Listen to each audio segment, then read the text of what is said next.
Ladies and gentlemen, it's a very great pleasure for me to speak at this meeting. I'm Zhao JC from Southeast University in China. Today, I'd like to present my research, a novel performance-based retrofit method for RC frame structures. My presentation has four parts. Part 1, Introduction. It's most important to improve the seismic capacity of existing RC frame buildings. A number of common retrofitting techniques have been adopted, including global retrofitting techniques and local retrofitting techniques. All of these techniques can be divided into two parts, increasing strength or increasing damping. Performance-based seismic engineering allows evaluating structural performance through the capacity curve and seismic demand spectrum. The first method is for enhancing the stiffness and strength of the structure. However, this method also increases the seismic action of the structure by reducing the basic period. And the retrofit strategy may produce early damage. This means that the capacity curve of the structure may have non-ductile failure, and thus fail to meet the seismic requirements. On the other hand, adding dampers can reduce the damage of the structure through reducing the seismic action, but these systems have low compensation ability for structural stiffness, hence have low capacity in prevent structure collapse. In this research, another approach is proposed, aiming at providing second-stage enhancement of stiffness and strength. It has greater influence on preventing the structure from collapsing. At the same time, it can reduce the structure seismic action through the damper. A novel scheme is proposed to meet this strategy, called gapped-eccentric steel brace system. In this system, an isolation layer of a cellular material is placed at the clamping joint between the brace and frame. Energy dissipation device is introduced into the system to mitigate the seismic action.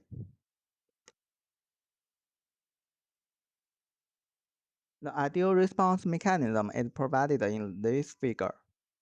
In the first stage, the brace and frame are isolated by the cellular material, and the damper operating to dissipate energy. And strong earthquake action, the steel brace is activated with the cellular material compressed, called compaction, and the drift increase. Hence improved the lateral strength of the structure.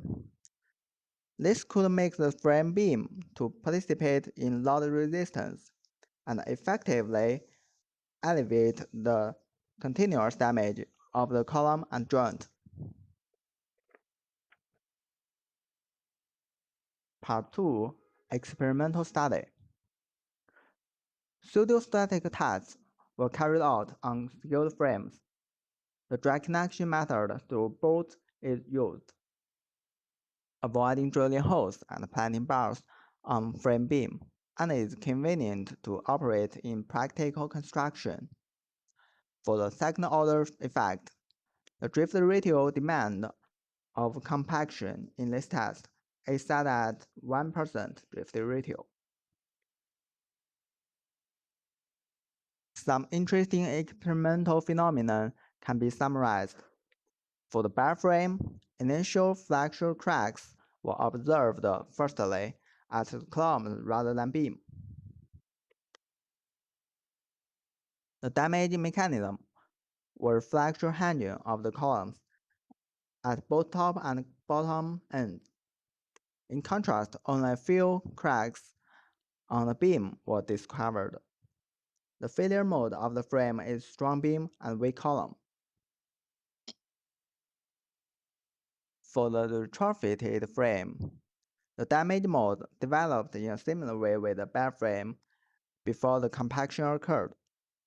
However, the column end damage was restrained after compaction. Compared with the bar frame, there are more cracks appeared in RC beam. and the cracks were not limited but presented a uniform and wide distribution. Moreover, the retrofitted frame ultimately failed due to a failure of the beam rather than column. The response of the bare frame exhibited a ductility behavior with low strength. Pitching effect was observed, which means a bad dissipation capacity. The response of the retrofitted frame showed a second ascending branch after the drift of compaction, and the peak strength was about 4 times the peak strength of bare frame. Due to a contribution of the damper, the hysteresis loop area is full, which means the improvement of energy dissipation capacity. Part 3. Numerical Study. The finite element numerical model was prepared in OpenSys. The modeling method is presented in this figure. The numerical model is subject to the same vertical load and lateral displacement loading history with the test specimen. The proposed numerical model was calibrated and compared with the experimental results. As shown in this figure, results between the FE model and the experiment are comparable. So, the proposed model is applicable and reasonable. In response to the retrofitting efficiency, a 5-story RC frame is selected for dynamic analysis. The schematic of the structure and the details of the reinforcement are shown in this figure. According to Chinese code, the manual earthquake time history record is generated, as shown in this figure. The ground motion is scaled to different intensities, including design earthquake and severe earthquake. 3 damage states are defined to describe the damage condition of the structure: slight damage, moderate damage, and severe damage. Slight damage for reinforcement yield. Moderate damage for covered concrete reaches the ultimate compressive strain, and severe damage for core concrete reaches ultimate compressive strain. The time history curve of the top displacement and interstory drift of the structure are given in this figure. It can be seen that the retrofitting reduces the seismic displacement response of the structure, and MCE. The retrofit effect is more significant. Bed frame shows the soft layer mechanism, while the deformation is more uniform in retrofitted frame. Structural damage is plotted in this figure.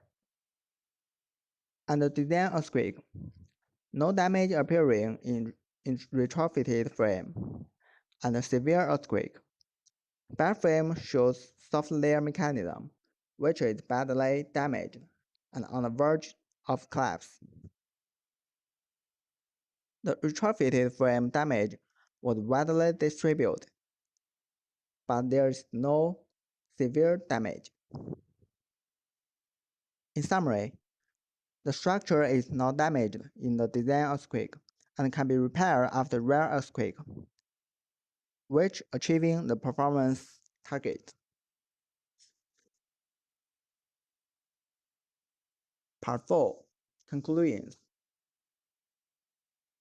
The present study proposed a novel retrofitting scheme for RC frame. Experimental and numerical studies were carried out. The following conclusions can be drawn. The retrofitted frame exhibits significant second-order stiffness lifting as the drift ratio increases, improving the safety of the structure. Owing to the damper, the energy dissipation capacity of the retrofitted frame has been significantly improved. The dynamic analysis show that the retrofitted structure exhibits less seismic response due to the damper. In addition, and a strong earthquake, the interstory drift is suppressed and shows a relatively uniform distribution. It can be concluded that the proposed technology is superior in RC frame retrofitting. That's all. Thanks for your attention.